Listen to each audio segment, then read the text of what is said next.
Welcome back to the channel, everybody. I am Mick Alphanine. Remember, you have the power.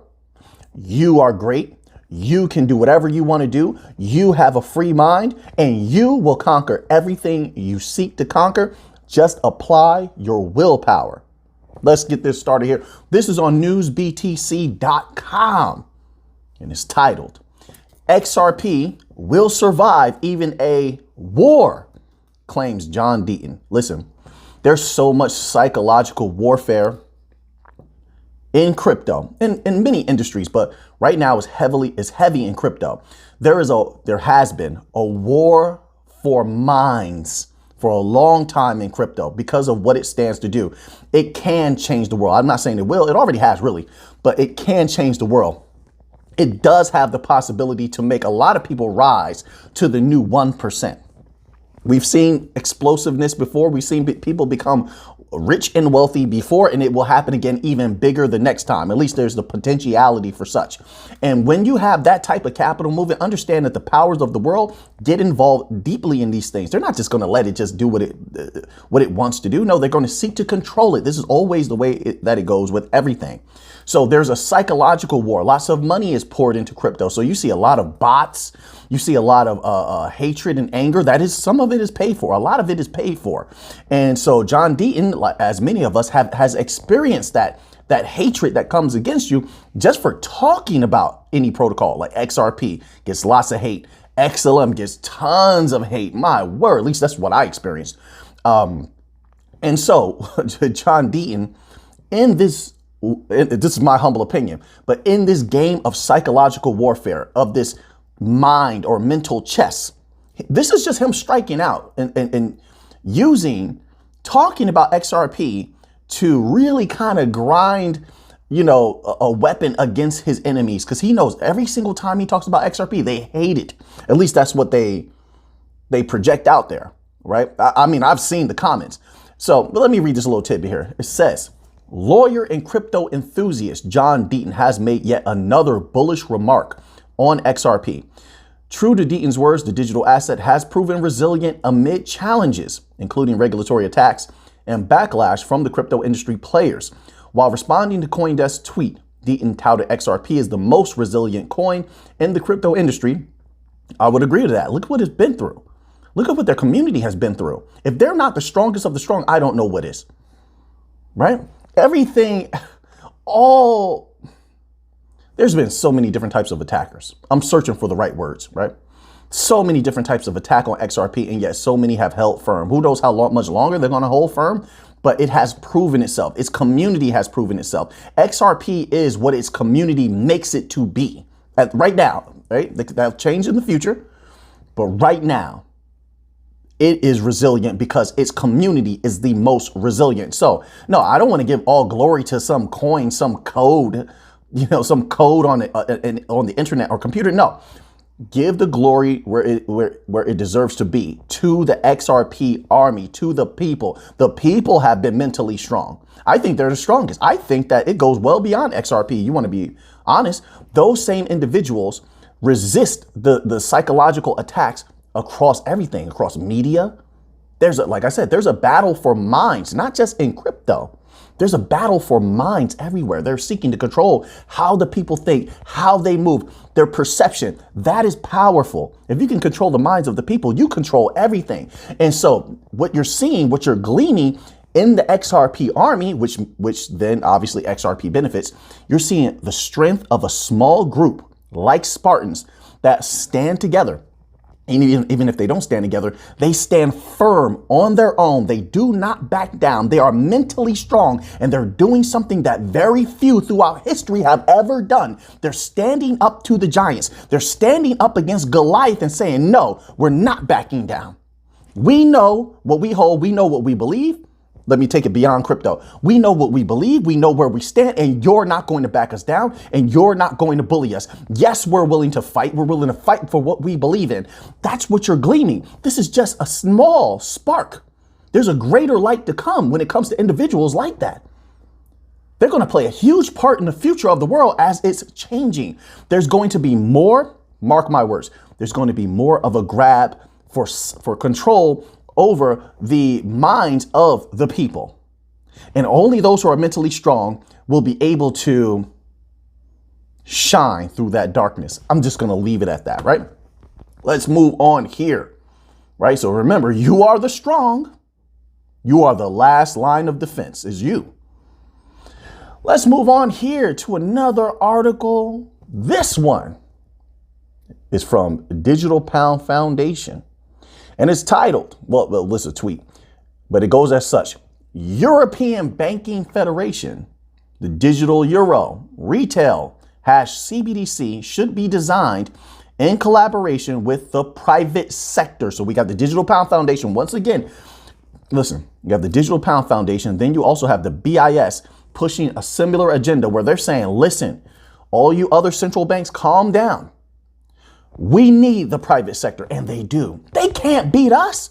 I saw an article today where someone was promoting that a certain system it could dominate our system, but it didn't have any facts or evidence. It is not talking about the scalability of something like Hashgraph or blockchain, what they can actually do, the fact that they're holding back transactions per second, the security being quantum proof. They're not talking about any of that type of stuff. See, but other people will read that article. They'll just take it face value and say, oh man, what these particular legacy offerings are building, they said it's superior. It must be. No, never believe what your enemy has to say. Investigate it, question it. The enemy, remember this, your enemy does not have a vested interest to tell you the truth. What your enemy has a vested interest in is to conquer you. Remember that at all times, right? Investigate things for yourself and understand information for yourself. So what the Bank of International Settlements, who has been the wisest of the banks, even though a lot of them are rogue, and the Digital Pound Foundation are doing is reeling us back in and saying, listen, we know you other banks are getting arrogant because you had a taste of blockchain technology. You've had a taste of distributed ledger technology. And so now you feel maybe we can do this on our own. Maybe we can keep up. And the Bank of International Settlements, the Digital Pound Foundation, the Digital Euro Association, the Faster Payments Council, the Faster Payments Task Force, they all know the truth that no, you can't. And what they risk doing here is pissing off the private sector, stepping on their toes. Does that sound familiar to you? There's a problem on the horizon. Keep your eyes on the catalyst.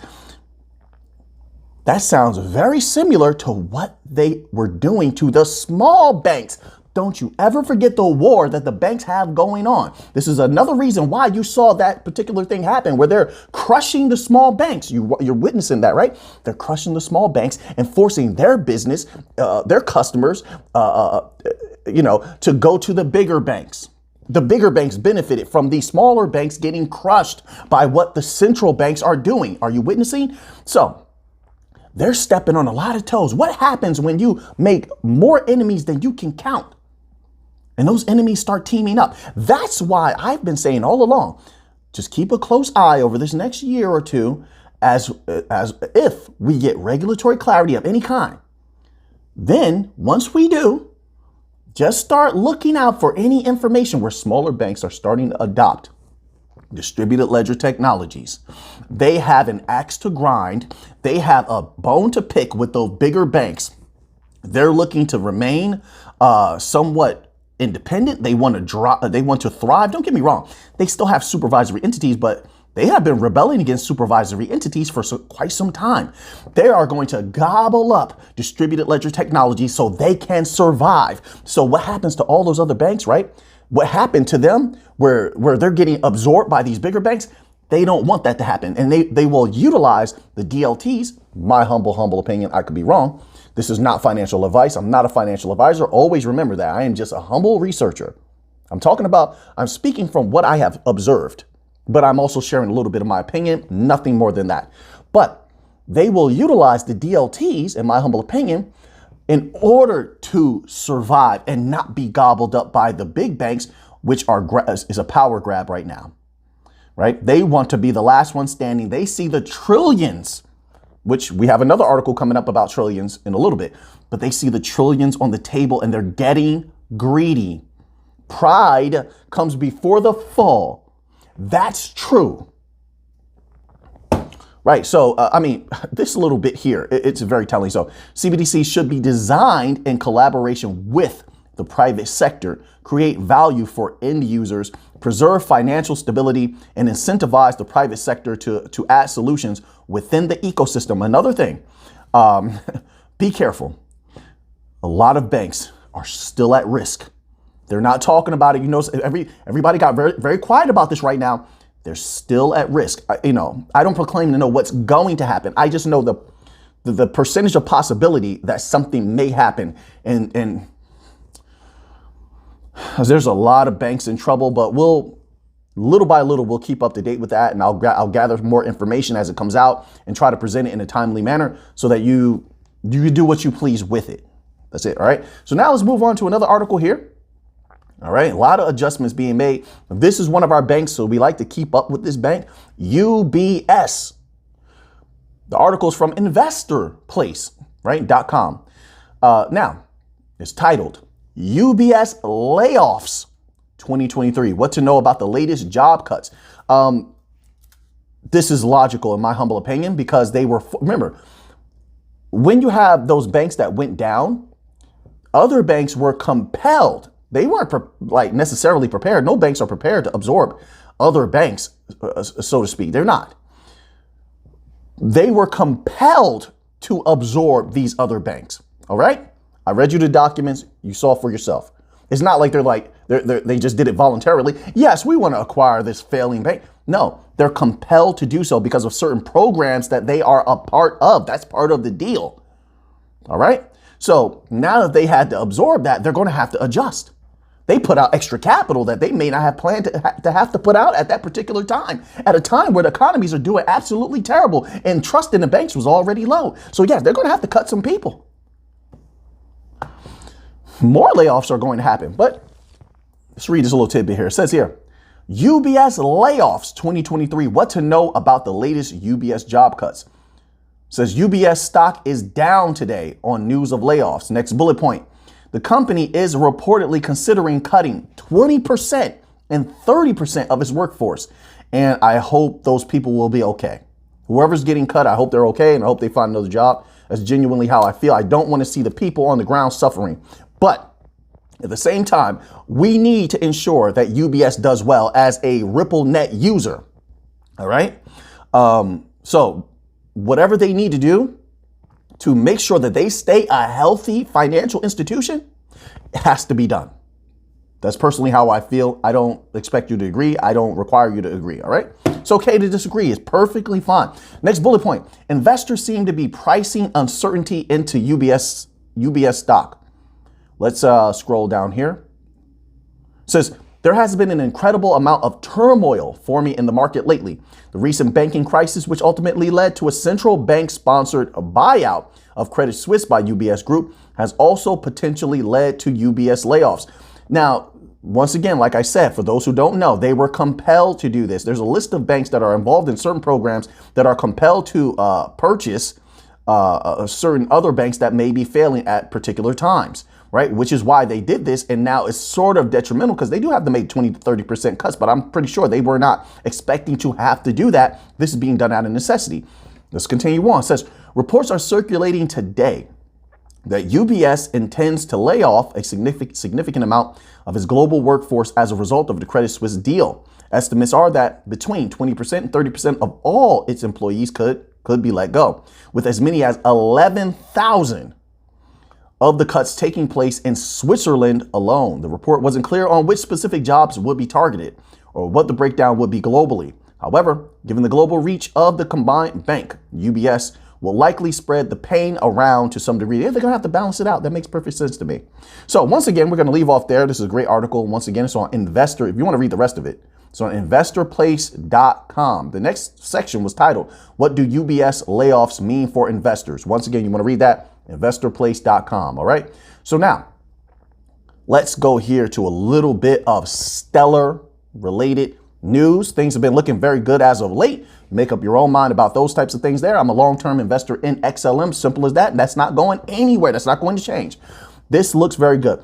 Caroline D. Pham, the leader, the warrior at the CFTC, made this post here and actually made another similar post a few days ago. So the CFTC has been busy here. It says, merci beaucoup to at U.S. Embassy France, Ambassador Bauer, and at State Department for their leadership and support of our mission. So you have to think about their mission in totality. What has been one of the main areas of their mission is to establish, as of late, is to establish that these particular digital assets, crypto, which is at the forefront of everything for whatever reason, right? I say that because the banking industry should definitely be at the forefront. They have a massive amount of problems. We'll see more of that come to the forefront soon enough. Trust me on that. Unless they throw a Hail Mary or something like that. But other than that, but the crux of what they've been doing lately is to ensure that the digital assets are known as commodities, right? So they're going around and everyone's trying to get on one accord, on one page, so to speak, which is a good thing if this actually progresses in a timely manner. I mean, they're a little bit behind the times, a little bit. In my humble opinion, I'm not sure how to phrase that. They got to have a lot of catching up to do because the SEC has gone off like a wild dog the last few years and they've made their power felt. So it's my opinion that the CFTC has a lot of catching up to do, but they're making strides. Here's the thing also that bodes well for them. They're respected. They treat people that they encounter with respect, no arrogance. That goes a long way. Respect goes a long way. Trust me on this. It was a quote from a movie a long time ago. The money, that was good. But the respect, well, that feels even better, right? Anybody know what movie that's from?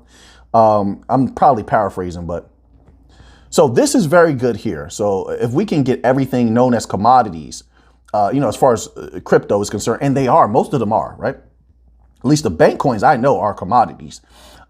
Just my humble opinion, and Harvard Law, once again, let me qualify that. Harvard Law seemed to agree. So I'm just gonna move the lawyers forward, right? Right?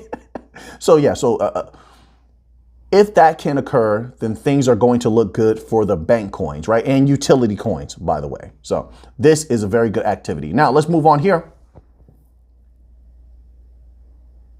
Oh, so I mixed up the news a little bit. I usually try to keep all the XRP news together, XLM news. But here's an article from markets.businessinsider.com. A little bit XRP related news. And it's titled, Traditional Finance Banks Team Up to Create Digital Bonds Trading Platform on Blockchain. This will move across the XRPL. Just my humble opinion. Just my humble opinion. Let me read this little tidbit here. It says, French investment bank Crédit Agricole, CIB, and that's one of our banks, Crédit Agricole, all right? So this is why I keep up with these things. And a Swedish bank, SEB, stalwarts of traditional finance in Europe, have joined forces to develop a blockchain-based platform for digital bonds.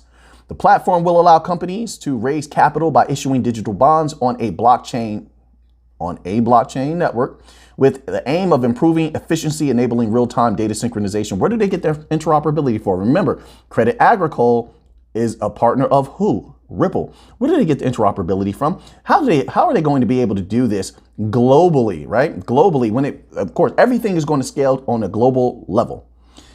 How do they access those corridors that are going to bring in those trillions from the unbanked, the banked, all that P2P, all that B2B, anywhere, anytime, 365 days a year, 24 hours a day, 7 days a week?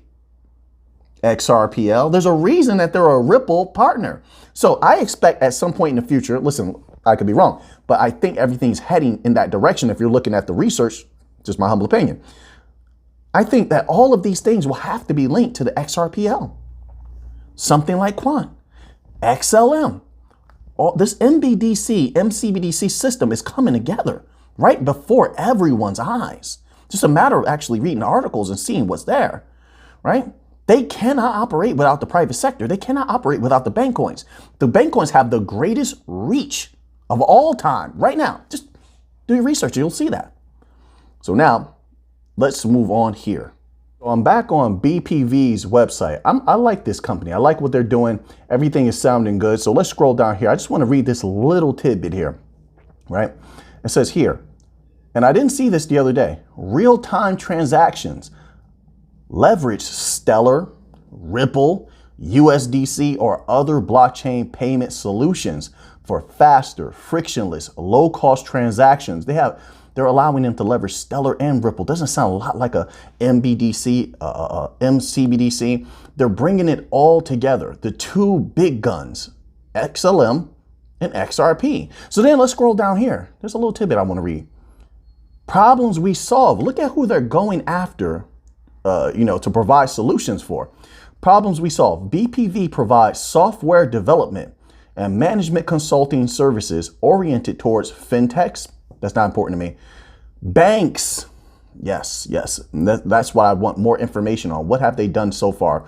We'll dive a little bit more into BPV a little bit later. Banks, brokers, insurance companies, and authorized payment institutions interested in taking advantage of blockchain technologies, but unsure how to add it into their existing payment rails. That's a lot of companies, a lot. All right. So now let's move on here. So then we have a little bit more Stellar related news from bit.com. They released an article. This is like maybe a few hours ago, and it's titled, "Are non-blockchain solutions appropriate for CBDCs?" This was tweeted out a few hours ago. Let me correct myself, right? And it says this. I wanted to scroll down here to where it begins with although, all right? Just in case you're reading the article.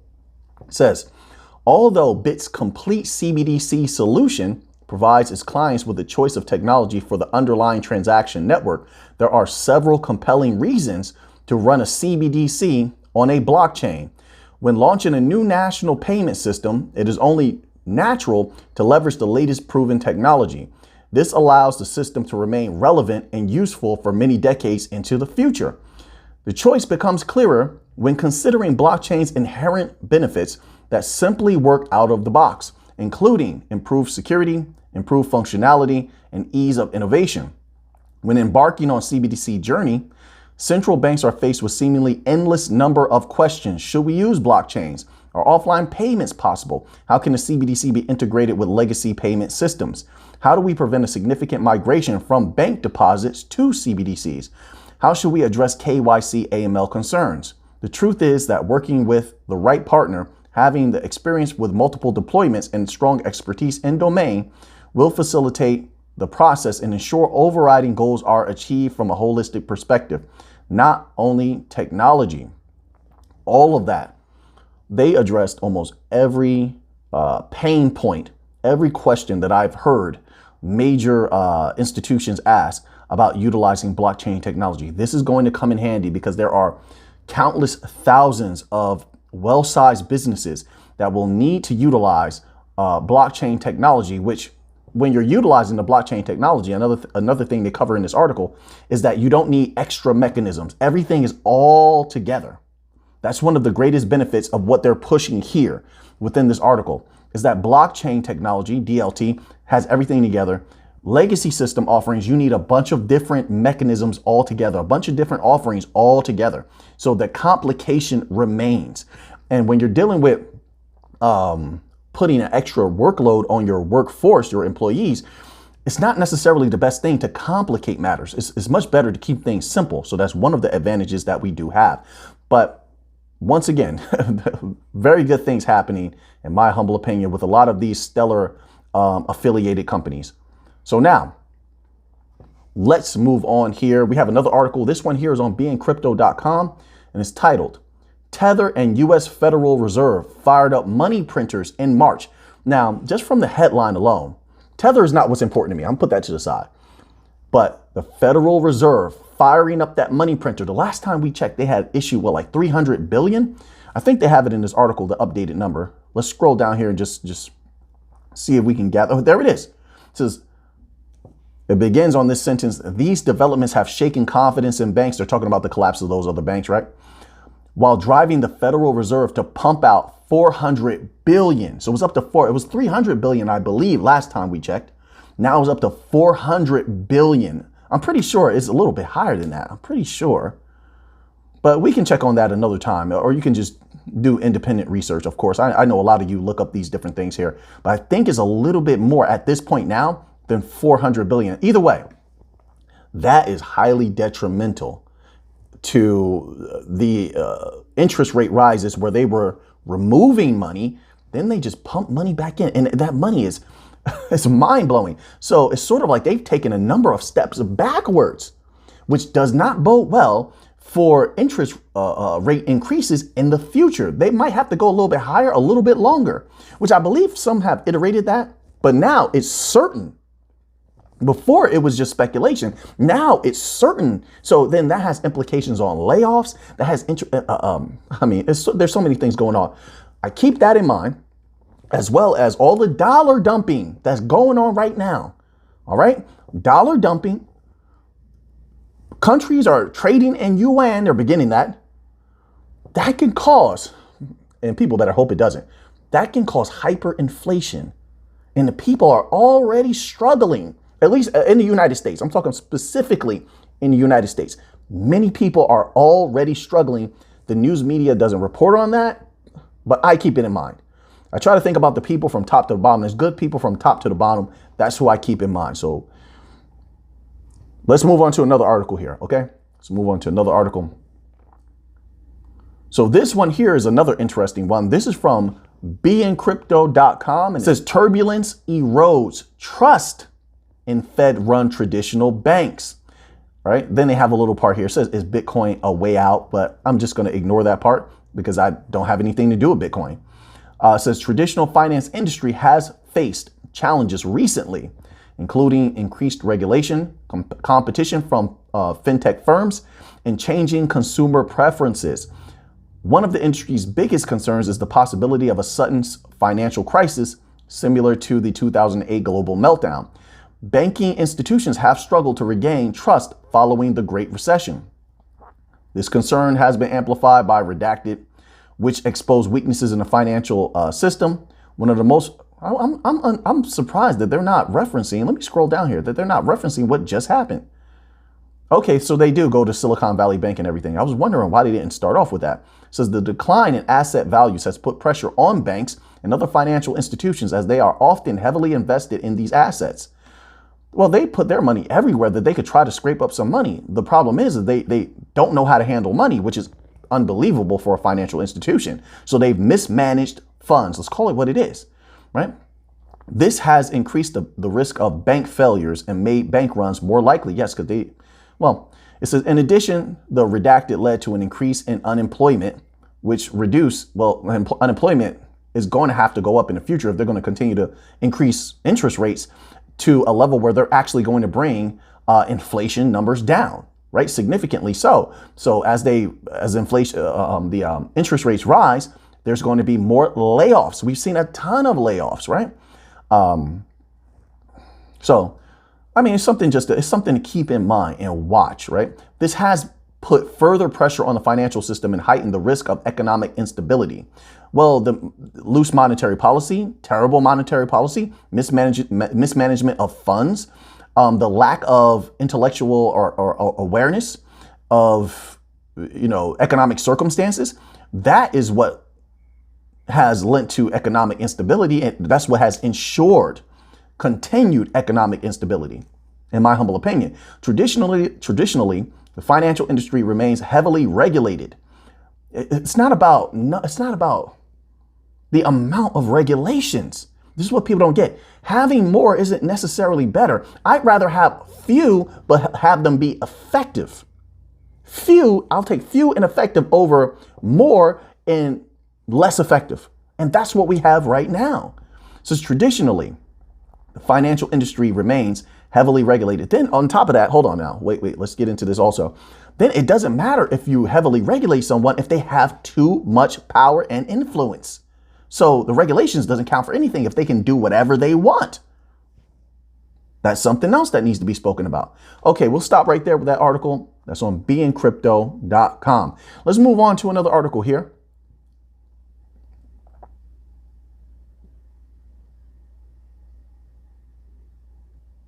So I want to cover this a little bit here.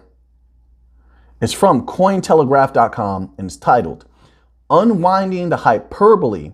Are US-based crypto firms really being choked? Yes, like literally yes.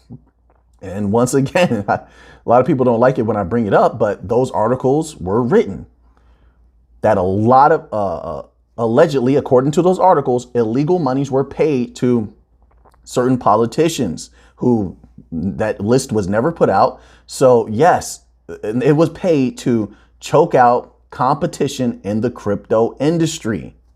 And that's just one instance where someone got caught doing it. How many more do that and they don't get caught, or they have too much power so nobody wants to catch them, right? So yes, they're being choked out. It says here, in my humble opinion, it says here, an extended market price drawdown throughout 2022 has tested the crypto industry's mettle. And more recently, a crackdown by the United States regulators on some prominent entities like Coinbase, Binance, and Kraken has further shaken the sector. So maybe it's only natural for the industry to employ colorful, vivid language to describe what's happening. There's a notion making the rounds that the US government is out to, quote, unbank or, quote, deplatform, quote, unquote, the crypto sector. Well, you tell me what you've been seeing. I mean, in the West overall, haven't they been making it more difficult for these crypto companies to find banking, proper banking? There's been article after article written on it. They've been coming out themselves saying, hey, we're having problems here. So if they're saying it, I'm going to take that as to be factual. I mean, I think that they have to tell the truth at that point because it affects their business. But anyway, let's continue right here. It says this process even has a name. And then they say something. I'm not going to say that name. Like, I don't know if that's a joke. It says U.S. president is using the financial rails, quote, as an extrajudicial political cudgel to crack down on the crypto industry, wrote Castle Island Ventures' Nick Carter, who described it as a coordinated multi-agency effort to discourage banks from dealing with the crypto firms. According to Carter, this alleged strategy follows a template. Okay, let's get past that little part there. I don't want to get too deep into all this politics. That people can hear somewhere else. Plenty of great channels out there, and I guess you can hear that on TV as well about the politics. It says in late March, quantum economics Maddie Greenspan told Cointelegraph that this so-called unbanking could, quote, already be underway, unquote, particularly in the light of recent collapses. Well, listen, the banks and the governments want power over everything. Right now, crypto, they haven't had as much power as they want. And they see the trillions that are going to come, which will scale into quadrillions as more and more trillions are just flowing every day, right? They want that. There's money on the line. Do you know what people will do? People will do anything for money. They go crazy for money and power. Money and power go hand in hand right now. So yeah, of course they want that for themselves. They're not going to stand on the sideline and let this nascent industry take over. They don't want them to have all that money. If there's even a chance that the legacy industry could take that money, they're going to try.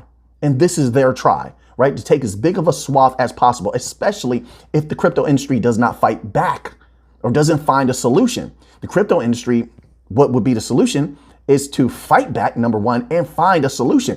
Fight back while you're working on your own solution to be able to remedy what's going on here. You have to come up with solutions.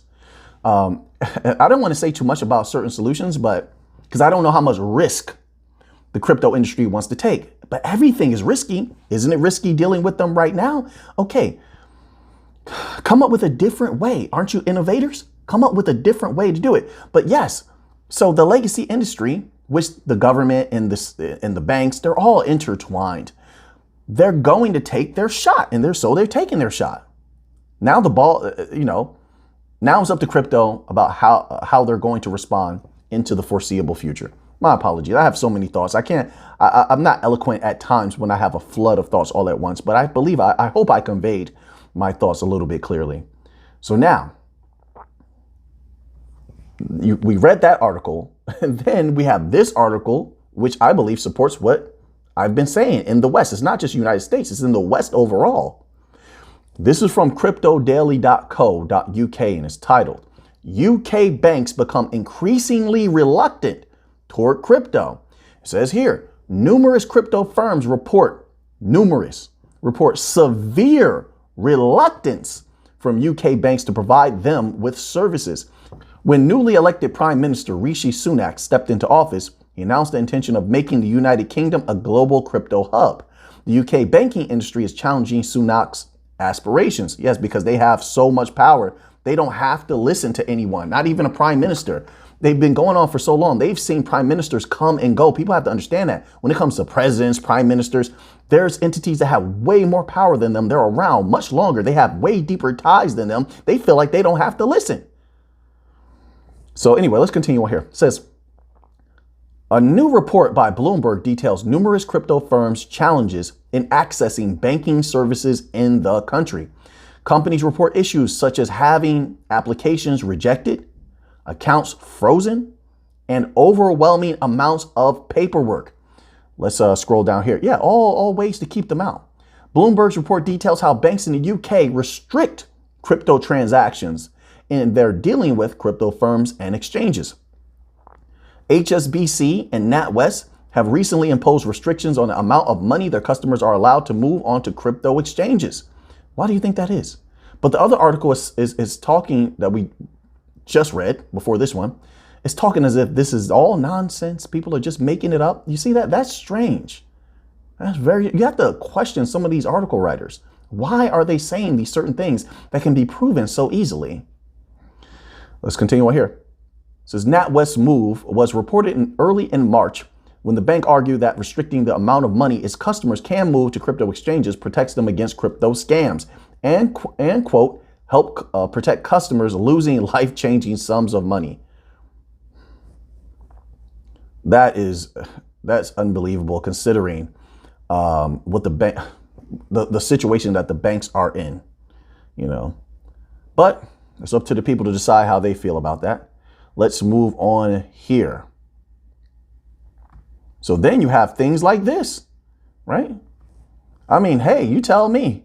It just seemed like, and we predicted it. We called it. Many of us in the Bankcoin family, I believe, saw all of this coming because we knew what we were going through, and we survived like the earlier onslaught. I believe that we were like the test subjects, and now the rest of crypto is feeling it. And we said that was going to happen. And so now you have articles like this, coinedition.com, and it's titled Coinbase may not be the only exchange to receive SEC Wells notice.